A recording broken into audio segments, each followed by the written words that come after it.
Hello and welcome to the Daily Scan initiative. इस topic पर अपन बात करेंगे वेनेजुला वर्सेस गयाना के बीच में क्या एक नया वॉर फिर से छिड़ने वाला है और क्यों इस टॉपिक की अपन आज बात कर रहे हैं। ऐसा अपन इसलिए बात कर रहे हैं क्योंकि वेनेजुला ने रिसेंटली एक डिस्प्यूटेड टेरिटरी के ऊपर एक रिफरेंडम किया। रिफरेंडम का सिंपल मतलब होता है कि वेनेजुला ने अपने सिटीजन से पूछा क्या जो डिस्प्यूटेड टेरिटरी है उसे हमें वापस क्लेम करना चाहिए या नहीं। This was a basic idea and a majority Venezuelan government के हिसाब से an overwhelming 90% of the Venezuelan citizens जो वोट किए बोलते हैं कि दिस डिस्प्यूटेड रीजन जिसका नाम है एस्क्विबो दैट बिलोंग्स टू वेनेजुला और वेनेजुलन गवर्नमेंट को इसे वापस से क्लेम करना चाहिए। This is the background of the story. अब इंपॉर्टेंट ये है कि ये अभी कोई नई डिस्प्यूट नहीं है, बहुत समय पहले से, इनफैक्ट डेकेड से ये चल रही है। उसके पहले जब कॉलोनियल गवर्नमेंट के अंडर थे तब भी ये डिस्प्यूट चल रही थी, बट रीसेंट पास्ट में ये डिस्प्यूट बहुत ज्यादा एग्रेसिव हो गई है।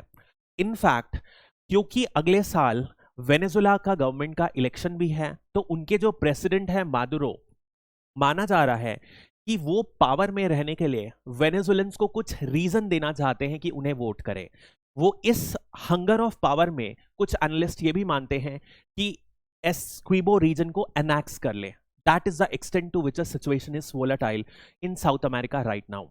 अब यदि अपन समझते हैं तो जो रिफरेंडम हुआ ये इसलिए भी इंपॉर्टेंट है क्योंकि इंटरनेशनल कोर्ट ऑफ जस्टिस में 2018 में वेनेजुएलन गवर्नमेंट ने इस मैटर को उठाया था और तब से ये वेनेजुला और गयाना के बीच में जो फाइट है, टेरिटोरियल डिस्प्यूट्स है, वो आईसीजे में चल रहा है। बजाय उसके बाद भी जब आईसीजे ने वार्निंग इशू करी कि आप स्टेटस को चेंज मत करिए, वेनेजुला के जो प्रेसिडेंट थे he went forward with the referendum and overwhelming Venezuelans have voted for annexing or at least they want that Esquibo should be a part of Venezuela. This is the background. अब हालांकि इस referendum को कुछ internationalist press acknowledge नहीं करती है क्योंकि जो फिगर 95% है बोला जा रहा है ये काफी ओवररेटेड है क्योंकि बहुत ज्यादा लोगों ने इस रेफरेंडम को बॉयकॉट किया है। हालांकि अपन उस डिटेल में नहीं जाएंगे, अभी अपन समझते हैं। तो Venezuela and Guyana are the northern countries of South America. ये वेनेजुला है और ये गयाना है। और गयाना के वेस्ट पार्ट में एक बहुत बड़ी टेरिटरी है जिसको एस्क्विबो है। यही ये जो डिस्प्यूटेड टेरिटरी है एस्क्विबो है। देखेंगे तो ये 2/3 ऑफ गयाना को कंपोज करता है। मतलब कि यदि वॉर होगा तो ये बहुत ही सिग्निफिकेंट टेरिटरी कंप्राइज करेगा गयाना की। अब इसको बैकग्राउंड समझते हैं कि सबसे पहले एस्क्विबो रीजन है क्या और इसका इंपॉर्टेंस क्यों आया। अब यदि अपन देखेंगे तो ये जो रीजन है बहुत ही ज्यादा डेंसली फॉरेस्टेड रीजन है। इनफैक्ट ट्रॉपिकल फॉरेस्ट है, बहुत डेंस वेजिटेशन है। तो अचानक से इस एरिया करीब करीब 1,60,000 स्क्वायर किलोमीटर का एरिया है और पॉपुलेशन वाइज यहां कोई भी मेजर नहीं रहता, डेंसली पॉपुलेटेड है। तो अचानक से इस एरिया के लिए इतनी लड़ाई क्यों हो रही है? वो इसलिए रहे है क्योंकि 2015 में एक्सॉन मोबिल ने क्रूड ऑयल्स यहां पर डिस्कवर किया। जैसे ही क्रूड ऑयल डिस्कवर किया, जो गयाना है वो मैं आपको बता दूं, Guyana one of the most poorest countries है साउथ अमेरिका की। जैसे ही क्रूड ऑयल डिस्कवर हुआ, पता चला कि इसका जो नेट क्रूड ऑयल है बहुत ज्यादा है। इनफैक्ट एस्क्विबो रीजन में अभी जो लेटेस्ट डिस्कवरी हुई है उसको यदि अपन माने तो जो क्रूड ऑयल है इट इज मैक्सिमम या biggest reserve of crude per capita, per unit population के हिसाब से बिगेस्ट है। इनफैक्ट एटलीस्ट 10 बिलियन बैरल्स किया है। मतलब कि जो मिडिल ईस्ट की जो कंट्रीज हैं कुवैत और यूएई, उनसे भी ज्यादा तेल निकल रहा है। मुद्दा क्लियर है, जहां पैसे की बात आती है वहां लड़ाई होती ही है। वेनेजुला ऑलरेडी बहुत ही खराब सिचुएशन से डील कर रही है। हमने बात भी की थी रिसेंटली 2 दिन पहले वेनेजुला की कि हाइपर इन्फ्लेशन 329% वहां का इन्फ्लेशन रेट चल रहा है और जो कंट्री है बहुत सीवियर सैंक्शंस में रही है कुछ पिछले हाफ अ डेकेड से। अभी ही सैंक्शंस को थोड़ा कम किया जा रहा है। तो यदि ऐसी सिचुएशन में दोनों कंट्रीज एग्रेसिवली एक दूसरे पर अटैक करती हैं तो बहुत प्रॉब्लमैटिक होगा। This is the background. अब यदि वेनेजुला का मोटिवेशन देखें तो सिंपल सी बात है, एक तो अपन ऑलरेडी मान लिए कि oil discoveries is the major reason. In fact मैं आपको बताना चाहूंगा कि जब से ऑयल डिस्कवरी हुई है 2015 के बाद से अप्रोक्सीमेटली $1 बिलियन की जो एनुअल रेवेन्यू है वो गयाना अर्न कर रहा है, जस्ट 2017 के बाद से, oil discovery in the Essequibo region के बाद से। तो दिस इज अ बेसिक। उसके अलावा मेजर रीजन तो यही है, लेकिन कोई भी कंट्री है जस्टिफाई करता है कि हम इस रीजन को पहले से अपना पार्ट मानते हैं, तो हर वेनेजुएलन सिटीजन का कनेक्शन है उस रीजन से। और अब इसको कैसे जस्टिफाई कर रहे हैं कि 95% लोगों ने वोट किया, मतलब दिखा रहा है कि Venezuelans are very much culturally historically connected to the region. That is the background. और यदि जो सबसे इंपॉर्टेंट एक और बैकड्रॉप है वो है मादुरो। मादुरो प्रेजेंटली प्रेसिडेंट है वेनेजुला का। एनालिस्ट मान रहे हैं कि 2024 के इलेक्शन के लिए ये उनके लिए एक इंपॉर्टेंट मुद्दा बन गया है। यदि एग्रेसिवली पुश किया जाएगा इस मुद्दे को तो हो सकता है उन्हें वोट ज्यादा मिले।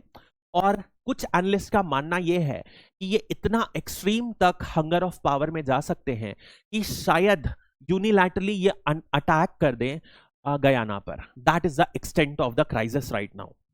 यदि अपन गयाना का रिस्पॉन्स देखें तो अभी कोई भी मेजर मिलिट्री रिस्पॉन्स नहीं है। दो रिस्पॉन्स देखे गए हैं। एक, सबसे पहले ये प्रिपरेशन कर रहे हैं, कोई मेजर रिस्पॉन्स नहीं, कामली रिस्पॉन्ड कर रहे हैं, अपने सिटीजन्स को कंडोन कर रहे हैं कि कोई मेजर इशू नहीं है। And the second response is US के साथ ये अपने डिप्लोमेटिक टाइज को बढ़ा रहे हैं। फैक्ट माना यह जा रहा है कि US would aid Guyana and is trying to isolate Venezuela if a situation arises जहां पर वेनेजुला और गयाना का फुल फ्लेजेड वॉर हो गया तो। That is a situation. Guyana के प्रेसिडेंट ने बोला है कि ये very similar to Russia annexing Crimea. Crimea भी एक मेजर रिसोर्स रीजन है जहां से बहुत सारी ऑयल पाइपलाइंस पास होती हैं, तो दोनों के पैरेलल ड्रॉ किया है। अब यदि अपन इस प्रॉब्लम को समझते हैं कि हिस्टोरिकली क्या इशू रहा है इससे, तो प्रॉब्लम लाइज है कि जो दोनों कंट्रीज हैं गयाना और वेनेजुला, ये अलग अलग टाइम पर जो कॉलोनियल पावर्स हैं वो रूल किए हैं और बाउंड्रीज उसी बेसिस पे डिसाइड हुई है।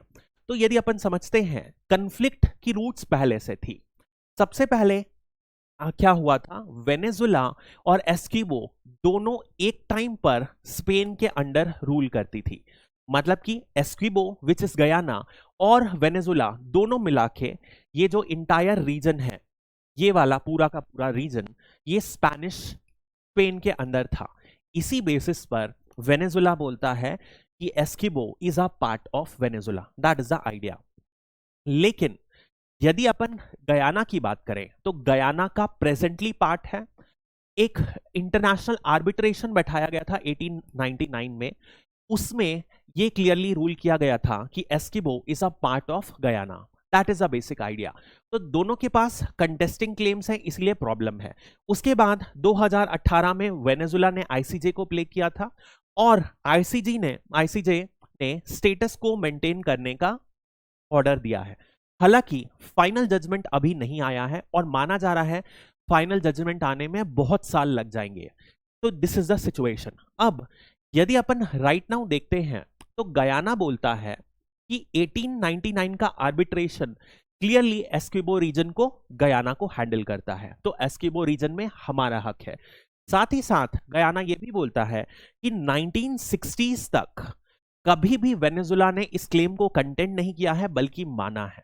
अचानक से आफ्टर 1962 इसको कंटेंट करने लग गया। That is the basic idea. जबकि यदि अपन वेनेजुला को बोले तो वेनेजुला क्या क्लेम मानता है कि पूरा का पूरा रीजन जब स्पेन के अंदर कॉलोनी था तो एस्किबो रीजन, जो कि एस्किबो रिवर है उसके वेस्ट में जितना भी रीजन है वो वेनेजुला के अंदर था। That is the backdrop of the situation. और एक और चीज ये बोलता है कि जब ब्रिटेन ने गयाना को 1966 में लिबरेट किया, 1966 में गयाना को इंडिपेंडेंस मिला, उस समय एक बायलैटरल एग्रीमेंट साइन हुआ था जिसे बोला गया जेनेवा एग्रीमेंट में। इस कंडीशन की, इस एग्रीमेंट की एक इंपॉर्टेंट कंडीशन थी कि एस्किमो रीजन की जो प्रॉब्लम है, जो डिस्प्यूट है, उसे अपन बायलैटरली मतलब कि वेनेजुला और गयाना मिलके सॉल्यूशन पाएंगे। तो अभी भी जब आईसीजे के अंदर बैटल है, तो जो प्रेसिडेंट ऑफ वेनेजुला हैं वो लगातार कंटेंट कर रहे हैं कि दोनों को बैठ के हमें इकट्ठा सॉल्व करना चाहिए और आईसीजे को हटा देना चाहिए। This is the basic idea about the dispute. तो दिस इज एक्सकिबो रिवर एंड इसके जो भी वेस्ट वाला पोर्शन है वो पूरा का पूरा वेनेजुला के अंडर था during the Spain rule. That is the basic idea.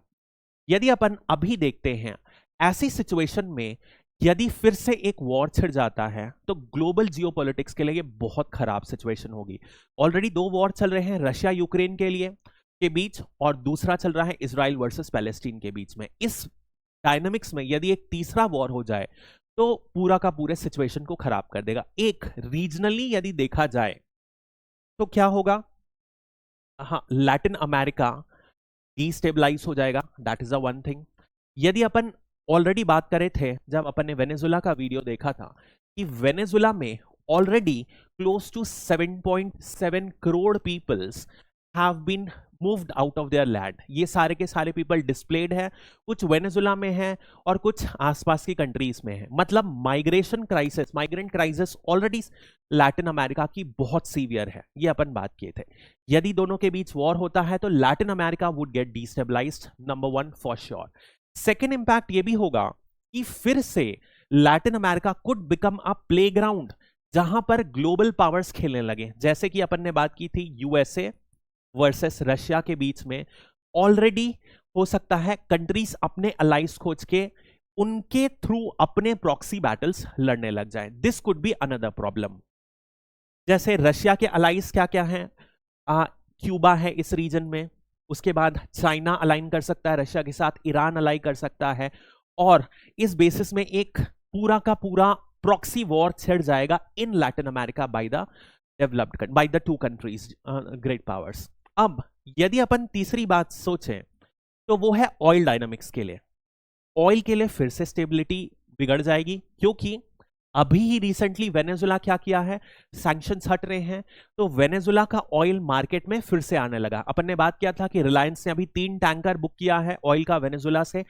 Therefore important क्या है कि ऑयल का फ्लो जब ऑलरेडी ओपेक जो है ऑयल के कट्स कर रहा है और प्राइस डायनामिक्स बहुत ज्यादा अनस्टेबल है, ऐसी सिचुएशन में ऑयल में कोई भी मेजर इशू ना आए। ऐसा अपन इसलिए बोल रहे हैं क्योंकि वेनेजुला है सबसे ज्यादा होल्डर ऑफ, मतलब सबसे ज्यादा रिजर्व्स ऑफ क्रूड दुनिया में वेनेजुला के पास है। This is the background of the situation and that is why we hope that दोनों कंट्रीज बायलैटरली पीसफुली या इंटरनेशनल लॉ किसी भी वे से सॉल्यूशन निकालें और ये वॉर तक की सिचुएशन में ना आए। That is what we can hope for. With this will end this topic. Thank you.